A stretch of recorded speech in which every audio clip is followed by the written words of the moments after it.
Okay, we are going to talk about Gregor Mendel and his laws of heredity.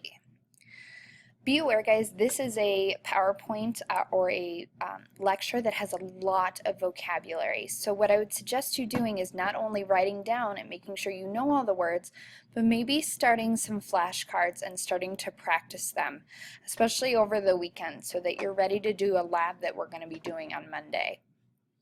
All right, so genetics. Genetics is just the study of heredity, but what's heredity? Heredity is the passing on of characteristics from parents to their offspring.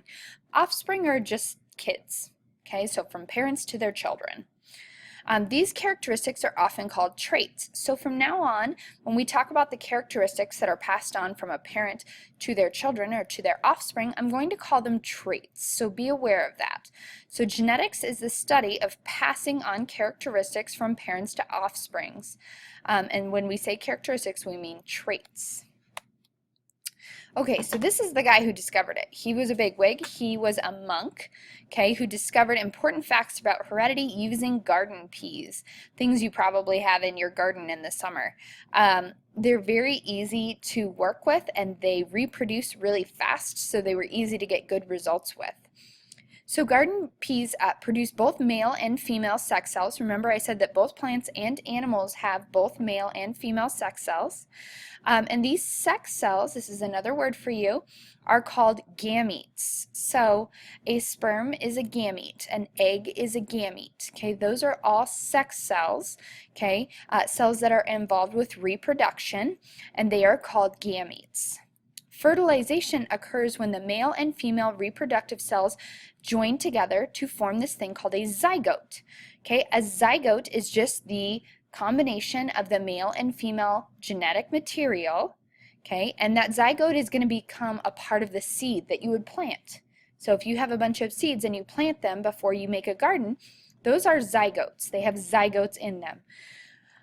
All right, so Mendel used true breeding peas. Now, here's another new word. A true breeding pea means that if I were to take those plants and allow them to breed with themselves, so remember each pea plant both makes male and female cells. So that means if I were to take the male and the female from that same plant and I were to fertilize them and create zygotes out of them, I would produce offspring that look identical to the parent.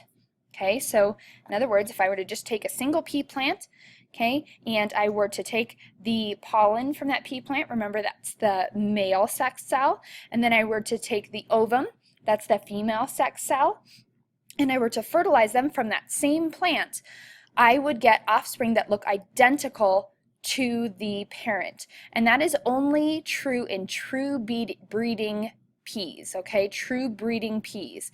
Now when I say self-pollinate, I just mean I allow the same plant to fertilize itself, meaning pollen and ovum from the same plant, and I allow that to fertilize. So that's what self-pollinate means. Okay, so Mendel and his pea plants. So Mendel studied 7 different traits of these pea plants, but only would study one at a time. So for example, he wanted to see how height was passed off to offspring, and so he only looked at height, even though there were a ton of different things that he was also looking at. He was also looking at, let's say, the seed shape. What kind of seeds do they produce? The color of seeds that they produce, how tall they are, what type of flowers they produce, all of this information, but he would only look at one at a time. So here's the example. So he wanted to see how height was passed on to offspring.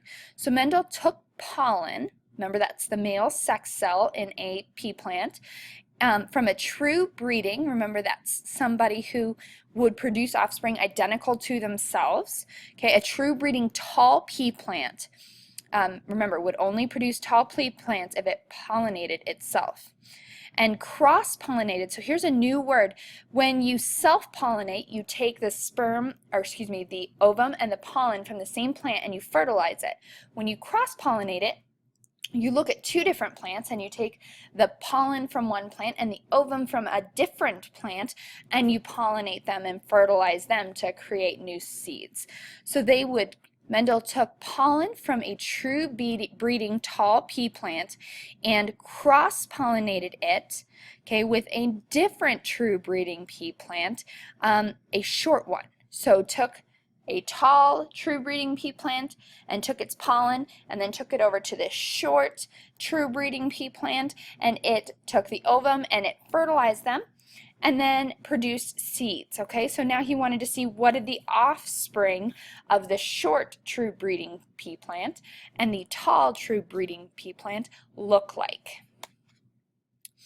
So these are important terms when it comes to Mendel's experiments. Hybrid is offspring of parents that have a different form of the trait.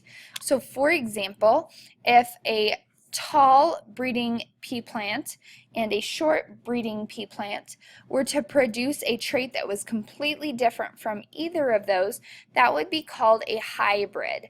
Okay, since only one trait was different, the offspring is often called a hybrid. Oops, sorry. So generation names. So when we talk about the parents' generation, we're talking about the genes of the parents. We'll call that the P1 generation, okay, or the parental generation. When we're talking about those parents' offspring, those parents' children, we'll talk about the F1 generation, and that's a Latin word, filial, but you do not need to know that. So just call it the F1 generation. So the parents' offspring are going to be the F1 generation.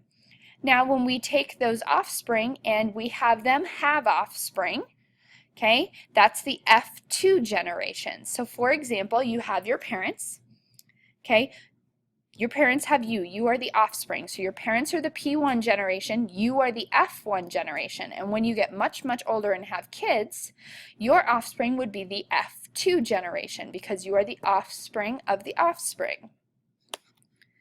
Okay, so Mendel's findings. So Mendel concluded that biological inheritance is determined by factors that are passed from one generation to the next. So before that, we didn't really know why we looked the way we did, why we talked the way we did, why we were the way we were. And Mendel was able to conclude that inheritance is determined by factors that are passed from one generation to the next from the parents. And these factors that determine the traits are called genes. Okay, he named them genes. Now there's another word, alleles. Okay, it just means different forms of that gene. So if we're talking about plant height again, we have short plants and we have tall plants. Really, the gene is for plant height. The alleles are whether it is tall or it is short. So it's the options of what the gene could show itself as. Okay, so again, the gene would be, well, we're looking at plant height. That's the trait that we're looking at. And the alleles for plant height might be a tall plant or a short plant. So those are just different forms of the gene. So this is one of Mendel's first laws, and this is called the law of segregation. So he came up with this after working on pea plants, and that's that every organism has two alleles of each gene, one from mom and one from dad. And when gametes are produced, these alleles separate. Now we'll look at this more when we talk about meiosis. But understand that when you produce sex cells, only half of your genes are going to end up in that cell, and some of them will be your mom's and some of them will be your dad's, and that's okay. But some other important vocabulary that you need to know for tomorrow and for Monday are these ones, and there's a lot here, so we are going to practice. So phenotype is the way an organism looks or behaves. Example would be if a plant is tall or short. You can remember phenotype is the way something looks by thinking of phenophoto. Phenophoto. I take a photo, I can look at the photo. Phenotype, I can look at it and tell what it is. Genotype is the allele combination of an organism. So that's whether it has two copies of a dominant allele, two copies of a recessive allele, or a copy of a dominant and a copy of a recessive.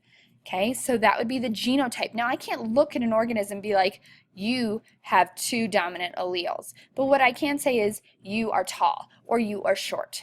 Okay, so that is the phenotype when it's whatever I can look at and say that's what you are.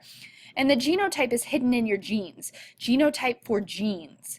Okay, so an organism that is homozygous for a trait is that an organism that has two of the same alleles for that trait. So if you're homozygous, you can be homozygous dominant. Okay, dominant means a stronger trait that is represented by a capital letter. So if I have two capital letters, like my two T's here, I am homozygous dominant, strong. If I have two little letters, okay, I am homozygous recessive. Recessive means weaker trait, okay? It's represented by a lowercase letter.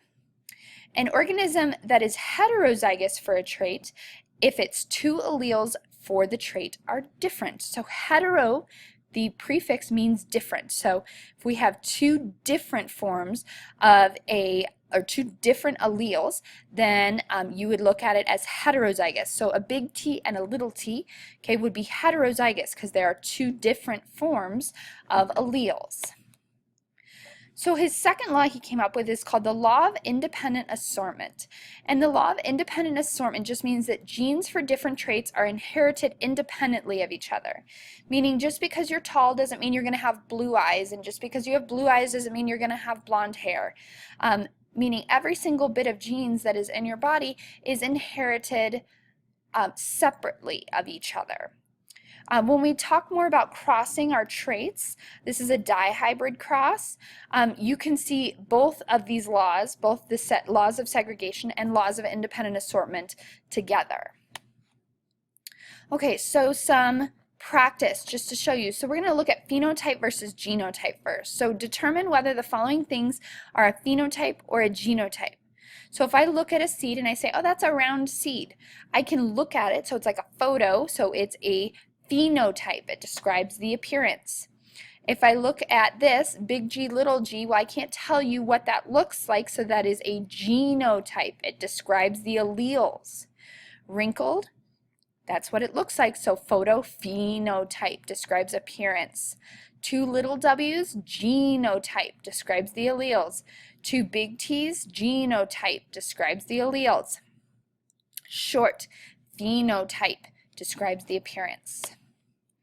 Practice. So if you look at these, you should be able to say, okay, it's a capital letter, so it is a dominant allele. It's a lowercase letter, it's a recessive allele. So A, it's capital letter, it's dominant. Okay, big T, capital letter, it's dominant. Little e, recessive allele because it's lowercase. Little d, recessive allele because it's lowercase. Little g, recessive because it's lowercase. And when we say dominant and recessive, it matters. You have to be able to tell which letters are dominant and which ones are recessive. So you need to be able to look at the following combinations of letter and say, are they homozygous or heterozygous? And if they are homozygous, you have to say, are they homozygous dominant or are they homozygous recessive? So remember, homozygous, homo means same, hetero means different. So I look here, I have two different cases of letters, so that would be a heterozygous. They are different, one capital and one lowercase. I look here, oh, we have two capital letters. So that means they are the same thing, two capital letters. So that is homozygous. And because they're capital, they are dominant. So this is a homozygous dominant. Two capital G's, once again, two of the same thing. And they're big letters, so they are dominant. So homozygous, remember homo means same. Homozygous dominant, two capital letters. Two little m's. Well, they're the same thing, right? Two little m's. So they are homozygous recessive, okay, because they're small letters. We have a little p and a big P. Well, that's not the same thing, okay? They're two different cases of letters, so they are a heterozygous combination. All right, so I know that was long and a lot. I would recommend watching this video again, maybe a couple times if it's going to help you. We will be working on this tomorrow in class. All right, thank you. Write down any questions you have.